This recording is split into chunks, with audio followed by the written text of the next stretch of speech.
What's up, everyone? Welcome to the Handmade and Beyond podcast. I'm your host, LL, leader of the handmadeandbeyond.com website and community.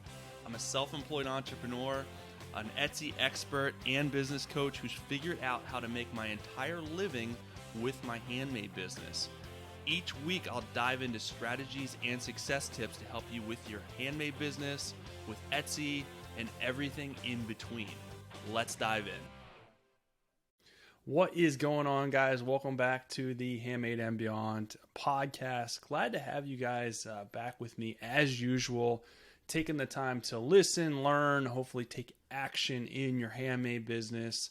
Hopefully things are going well for you and your families right now. I have another good episode for you guys as we are quickly approaching the holidays, which is kind of hard to believe that as of this recording, we are only a couple months out from some of the bigger holidays. It always seems to really sneak up on us really fast. So I am hoping that the holiday season is going to be very busy, similar to last year. So I don't expect anything different. I think it will be a really good holiday season. So make sure you guys are ready for that, for what's to come. And hopefully the sales start rolling in sooner than later. That'd be awesome, right? But in the meantime, I have a good podcast, some little brain nuggets for you to get some wrinkles in your brain, maybe some things to think about. This one I want to talk about, do you need a marketing plan for your handmade business?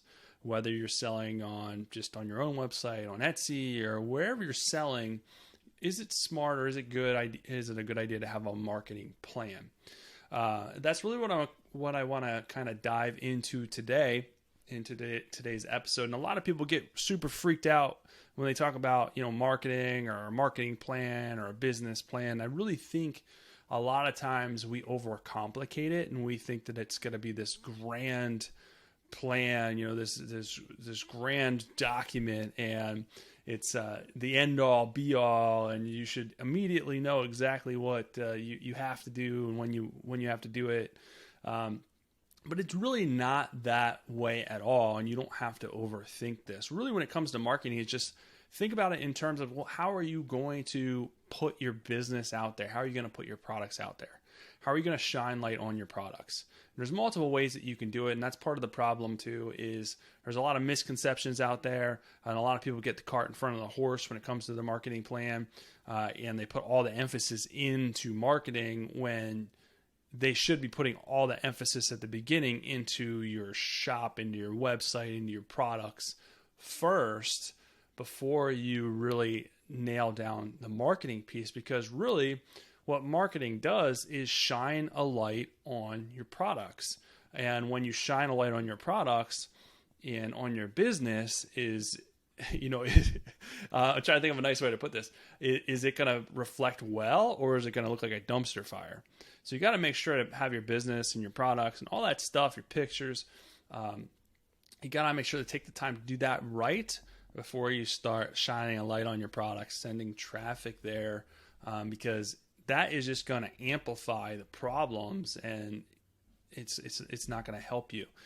You can't send, you can have as many people as you want come and look at a dumpster fire, but they're not going to buy your stuff if it's a dumpster fire. So you want to make sure to get that stuff right. Spend the time early on to make sure your shop, your Etsy shop, or your handmade website, whatever, looks good. Your pictures look good. Make sure you got a good handle on your SEO. Make sure you got a good product catalog. You have a cohesiveness when it comes to your brand, your niche, your image, your vision. This is stuff I've talked about before, but you should have a clear plan. It shouldn't be a mishmash of stuff thrown together lacklusterly. See, you got me all riled up. I'm inventing words now, lacklusterly. It's a new word. I'm going with it. But you guys know what I mean. You can't just throw things together and expect people to buy. It has to. You have to put your passions together.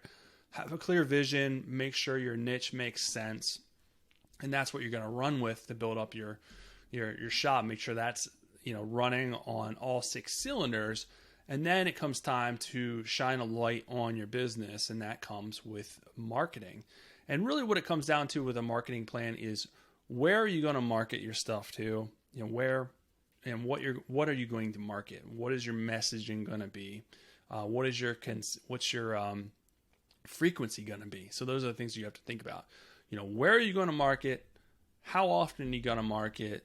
What are you going to say? What's your messaging going to say? So those are really the three things you have to think about when it comes down, to marketing. And this is where there's a lot of misconceptions, like I mentioned, where you see people like, oh, I shared a video on TikTok and I have 20,000 sales, or I shared a video or a picture on Instagram and my shop blew up to 6 figures. I mean, that stuff is very, very rare. Get your mind away from that. It's more about working consistently on your marketing over time. That's going to create extra traffic and that success. Don't expect things to happen overnight, because that's just really not reality. That's just not how it works. It may work for you, and that'd be awesome. I would love that, but it just is not. It's just very rare. It's just like winning the lottery. It's you stop on the way home, you pick up a lottery ticket. You're not guaranteed to win. You probably won't win ever. You know what I mean? It's the same thing with that overnight success thing that you see, and you see the influencers and the quote unquote fake stuff that is promoted on social media. It's more about building the plan that's going to help you grow over time, just like the plan with your business that's going to help you grow over time. So I would pick, one channel that you want to really hit and go all in on. If you want to do social media, you can pick one and go all in on that, learn it, optimize it, do that. If you want to do like email marketing, you can go all in on that, or maybe you want to do email marketing in one social media channel. But don't pick all the things. That's what people do too, is they pick all the things, and it really is hard to build consistency if you have 4 social medias, 5 social media channels that you have to keep up with. And they're all different. They all have different algorithms. They all expect different optimization, different things, because they all have different components. So I would start with one, hit it hard, learn everything you can about it. And no matter what you pick, it's not wrong. You hear, okay, Pinterest is the number one for Etsy sellers, or the shiny new object is TikTok, or Facebook. They all have an audience on there for you. Every single niche is on those platforms. So there's no wrong answer. It's just whatever you're comfortable with. If you hate Pinterest, don't force yourself to do Pinterest. If you like Facebook, do Facebook. You don't have to force yourself to do Pinterest. There's plenty of traffic in each of those platforms. So that's the thing too, is chasing shiny objects. There's always going to be a new thing, and it doesn't mean that you can't evolve over time and get those other channels. But start with one, learn it, do it well, do it consistent, figure out how often you're going to share content, and then figure out your messaging. And you can repurpose content too. If you have an email list, you can repurpose that content for your social media. Yeah, you got to change things around, but you don't have to do new content for every single platform. If you use Facebook, you can share that to Instagram and vice versa, because Facebook owns Instagram. So there's 2 channels without posting. You can post it to one and have it post to the other instantly. You can link the 2 together. So that makes it a little bit easier. You can, but Instagram, you should have hashtags, whereas Facebook, you don't necessarily need hashtags. So again, they're all a little bit different there. But like I said, I would focus in on one, master it with whatever you like to do, because there are audiences out there, and then figure out the other components. How often are you going to share stuff? For social media, it should probably be at least 3 times a week, Monday through Friday. Weekends aren't as valuable, and if you have an email list, it should be at least once a week is a good time frame. And I would recommend doing that. A lot of people overlook, they chase the shiny social media objects, where an email list is way more, and I can talk about this in a future episode, but an email list converts way better than social media. It really, really does. Those fans are more committed to you as a business.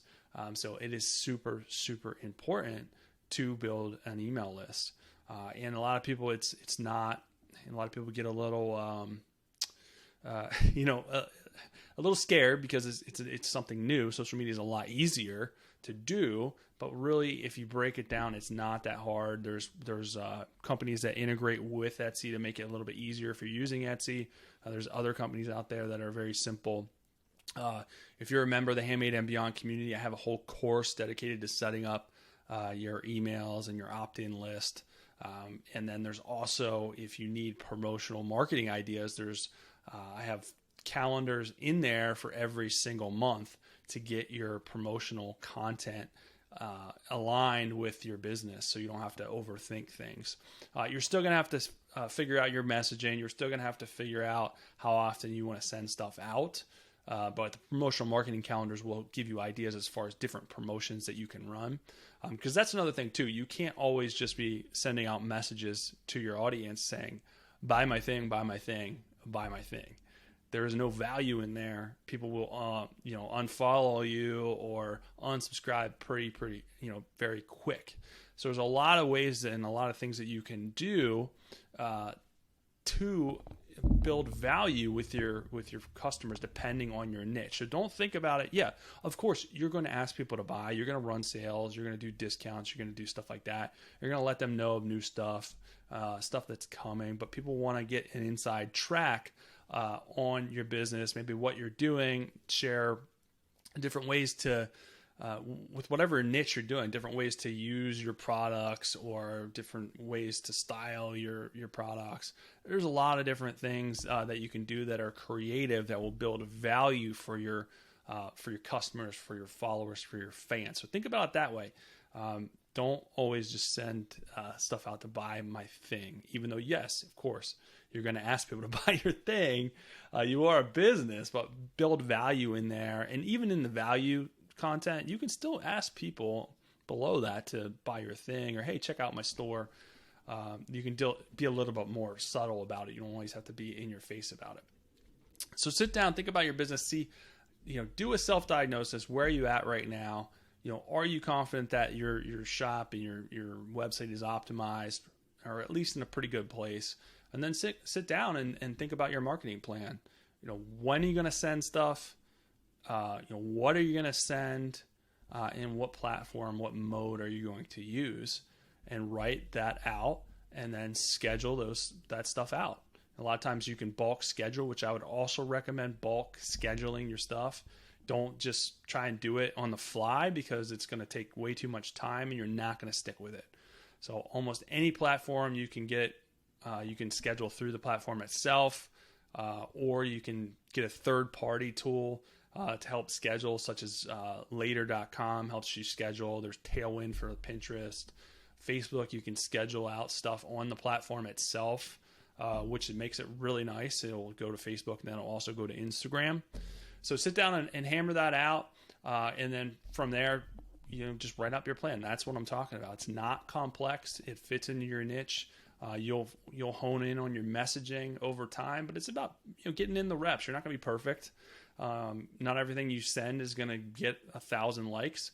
Probably it's going to get very few likes, especially at the beginning. That doesn't matter. You're building consistency for your audience, and you're building an audience over time. But hopefully that helps you guys out as far as getting a marketing plan in place, the importance of it at a certain point in time, depending on where you guys are at in your business. All right, guys, that's all I got on that topic for today. If you guys are still struggling with Etsy SEO specifically, as far as Etsy keywords, search engine optimization, kind of how to arrange your title, your tags, the best practices and different strategies in order to get more traffic and sales, I got a book, an ebook that I wrote that's just for that, to help you guys out. You can get it. It's a free download if you go to handmadeandbeyond.com/Etsy SEO success. Go to that link.